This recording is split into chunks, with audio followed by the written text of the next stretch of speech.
Mungkin ada yang ini Mas Mim penasaran terkait ini loh, berita yang baru-baru ini naik juga terkait dengan logo TRI. Kan super grafiknya sempat dipermasalahkan salah satu ormas di Surakarta gitu, katanya mirip lambang atau logo satu kepercayaan gitu, satu agama gitu lah. Itu kira-kira mungkin bisa dijelaskan ini Mas terkait kontroversi yang demikian itu. Mungkin sahabat berarti ada yang ingin bertanya soal itu mungkin, atau ada yang memiliki pertanyaan lain juga bisa disampaikan. Monggo. Baik, ini saya mau menanggapi soal yang salib-salib itu dulu ya. Iya, Mas.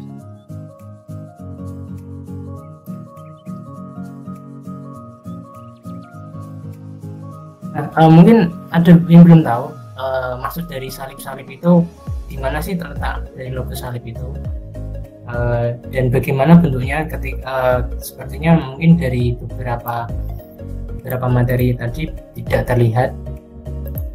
Di sini saya breakdown ya. Nah, kita awali dulu dari bentuk yang sebenarnya yang disebutkan salib-salib itu terletaknya bukan di logonya, tapi di gabungan dari berbagai ornamen atau super grafik yang sudah dirancang dalam buku panduannya.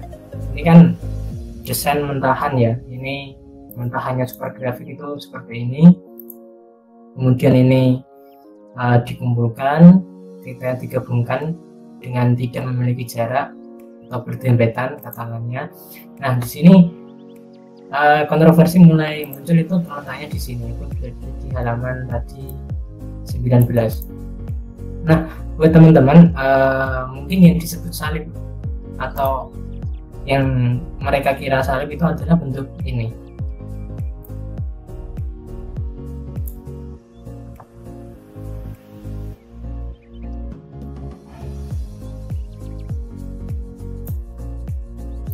Nah, bentuk ini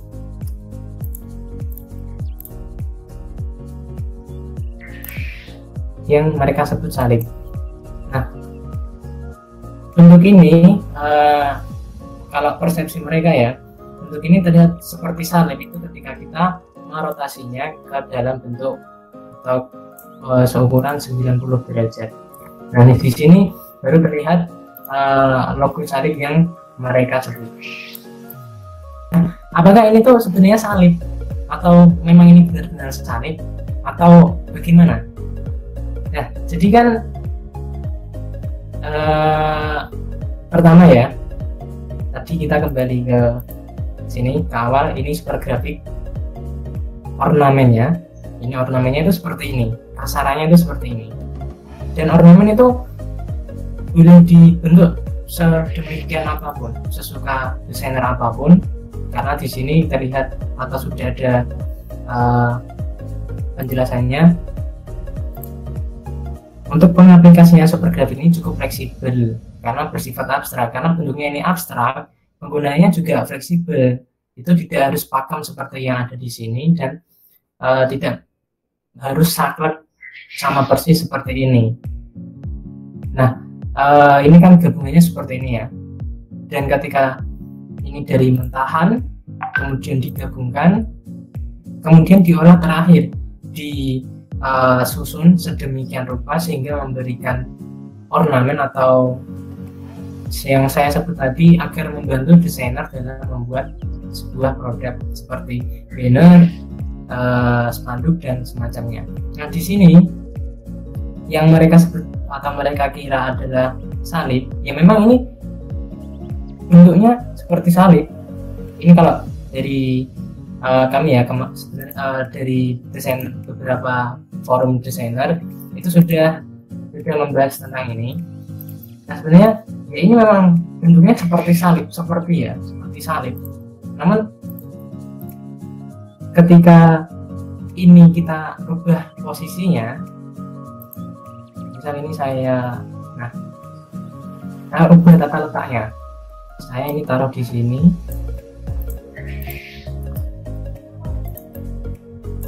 Ini saya geser.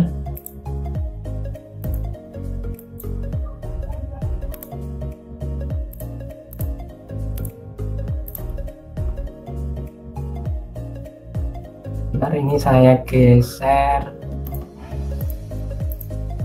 Nah, ini saya ganti ya, ini saya ganti semua karena tadi ya bentuknya fleksibel. Ini saya ganti,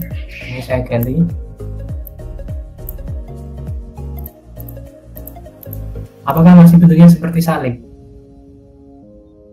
Kan ini juga termasuk elemen, salah satu elemen yang ada di super grafik.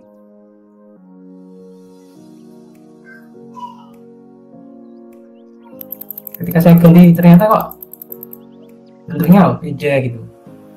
Nah, kembali lagi ke sebelumnya, di sini pengaplikasian super grafik itu fleksibel. Jadi kalau seharusnya kalau memang ini bentuknya salib, ya diubah apapun ya tetap bentuknya salib. Ini contoh analogi lain ya. Bisa saja mereka melambangkan atau persepsi mereka mengira bahwa ini tuh juga salib, ini juga bisa dikatakan salib, bentukannya seperti ini atau bentukannya seperti ini, dengan cara apa? Dengan cara misal ini kita copy terus kita gandakan, kita putar 180, kemudian kita pasangkan. Nah, ini bisa ini juga bisa disebut salib. Nah, gitu ya, memang sebenarnya secara bentuk dasar itu semua bisa disebut dengan bentuk-bentuk yang lain dan sesuai persepsi mereka, karena itu bukan ya sesuatu yang pasti. Jadi dalam desain itu kepastian itu sangat sulit. Contohnya ya, kita membuat desain misal pamflet ini beda logo UTRI ke 75, kita kasih lihat kepada misal si A, oh ya bagus.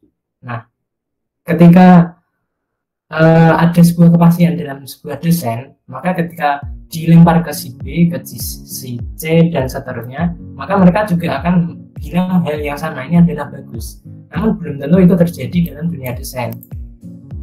Dan nyatanya sendiri ketika tadi saya coba pindah-pindah ornamennya dan dengan ornamen-ornamen yang masih sama kategorinya dalam super grafik, ternyata tidak menimbulkan simbol yang sama. Bahkan kemarin ada yang nge-breakdown juga. Jadi kenapa? Nah, ada yang bilang kalau yang membuat bentuk ini menjadi salib itu karena ada logo, ada bentuk lingkaran di tengah sini. Sebenarnya ini itu adalah bentuk atau namanya sumbu tengah, garis tengah. Ini kenapa di sini ada itu? Karena di sini adalah sumbu tengah dari bentuk yang dibuat oleh si desainer.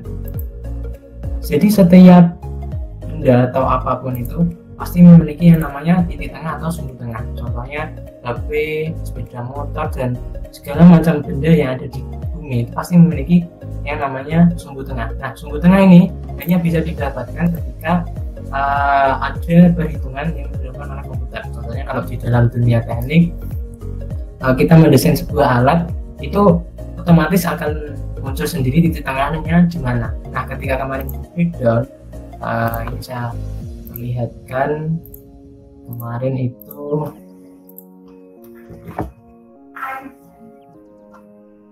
sumbu tengahnya atau titik tengahnya agar apa? Agar bentuknya itu seimbang. Nah, ini jadi sumbu tengahnya seperti ini. Ini breakdown dari akun Instagram Grafik Studio.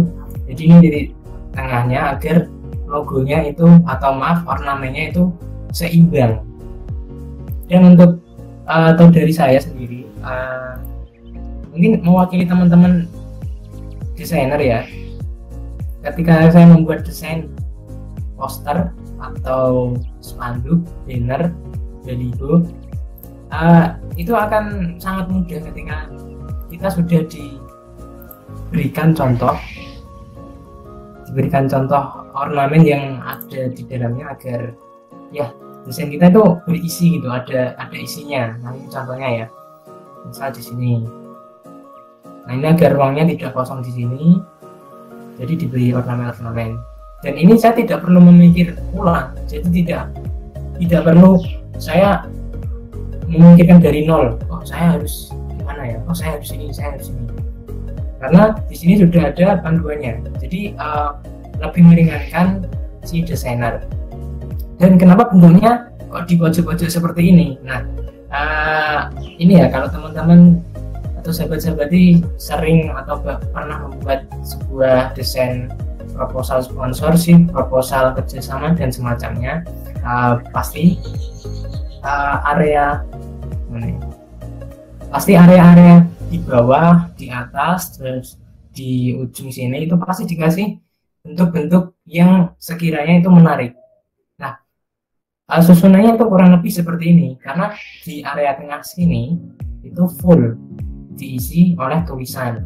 Jadi kurang lebih kalau dari yang mungkin pernah atau sering membuat desain seperti itu, ini gunanya seperti itu. Dan bentuknya kenapa seperti ini? Ya karena alasannya itu, untuk kalau misalnya ini ditaruh sebaliknya nanti akan mengganggu tulisan-tulisan yang ada di dalamnya. Contohnya kalau di Microsoft Word kita atau sering pakai yang namanya ini, ada apa yang di bawah sama di atas, border atau apa gitu, saya lupa namanya. Nah gitu, mungkin itu sih Mas Riza. Kalau ada tambahan lagi monggo.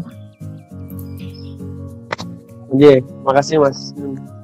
Nah itu mungkin insya Allah terjawab ya, jadi pertanyaan-pertanyaan terus kontroversi terkait mana sih logo salib di logo Hood. Nah nanti tadi diluruskan Mas Min, bukan di logonya tapi di support grafiknya.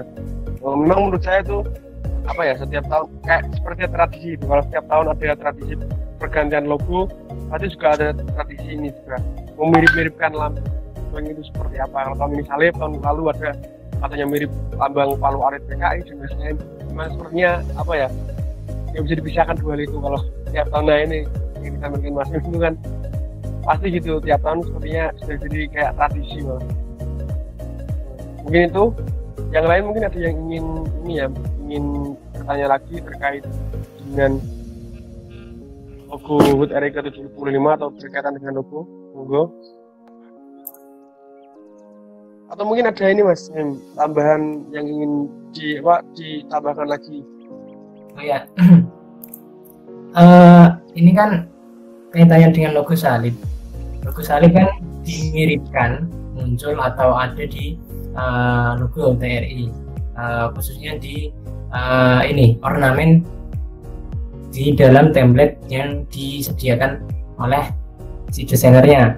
Nah sebenarnya untuk kemiripan sendiri apa ya, jadi setiap logo itu pasti punya pro kontra ya, terlebih untuk atau dari segi kemiripan. Nah sebuah logo dalam dunia desain logo dikatakan mirip atau dikatakan sama itu ketika ada 3 komponen. Yang pertama itu secara style atau bentuknya, terus kemudian yang kedua eksekusi, dan yang ketiga adalah konsep. Jadi pertama dari konsep dulu. Ketika dalam merancang sebuah logo, konsepnya itu sama dengan logo yang mirip, terus kemudian secara eksekusi, maksudnya eksekusi yaitu secara dalam membuat desainnya. Jadi misal ini ya, contohnya di sini saya pengen bikin logo 75 lagi dengan hal yang berbeda. Di sini secara tadi apa eksekusi. Nah, eksekusi dibilang sama ketika misal di sini kita taruh bibitnya dengan ukuran yang sama dan seterusnya sampai ini kita cuma membedakan warna atau membedakan bentuk kecil saja, tapi secara keseluruhan eksekusi sama. Itu dikatakan ya itu adalah logo plagiasi. Seperti itu sahabat Rizal. Mungkin itu sih yang tambahan dari saya. Iya, terima kasih Mas. Ya, tambahkan penjelasan dan penjabaran yang saya rasa cukup. Mas Rizal, saya mau ada sedikit closing statement. Oh iya, monggo Mas. Ini saya mengutip dari Mas Rio Purba. Mas Rio Purba itu adalah seorang desainer logo di Indonesia yang pertama kali atau dia berprofesi juga sebagai selebgram dan seorang YouTuber. Itu sudah beberapa tahun lalu. Sampai sekarang dia masih aktif. Dia selalu bilang gini, sebagus-bagusnya desain, sebagus-bagusnya logo, itu pasti ada yang tidak suka. Pasti itu. Dan pula hal yang sama, sejelek-jeleknya desain, sejelek-jeleknya logo, itu pasti ada yang suka. Oleh karena itu, tetap berkarya dan jangan patah semangat. Mungkin cukup itu sih dari saya. Terima kasih atas kesempatannya Mas Rizal, Mbak Dila, dan sahabat-sahabati semua. Wassalamualaikum warahmatullahi wabarakatuh. Waalaikumsalam warahmatullahi wabarakatuh. Terima kasih Mas. Terima kasih Mas Mim sudah mau berbagi ilmunya yang luar biasa banyak ya pada kita semua di siang hari ini. Mungkin cukup ya. Saya sebagai moderator juga mohon maaf kalau selama tadi saya memimpin acara diskusi ada kesalahan yang baik yang saya sengaja maupun tidak. Saya kembalikan ke Mbak Dila aja. Mbak Dila, terima kasih. Assalamualaikum warahmatullahi wabarakatuh.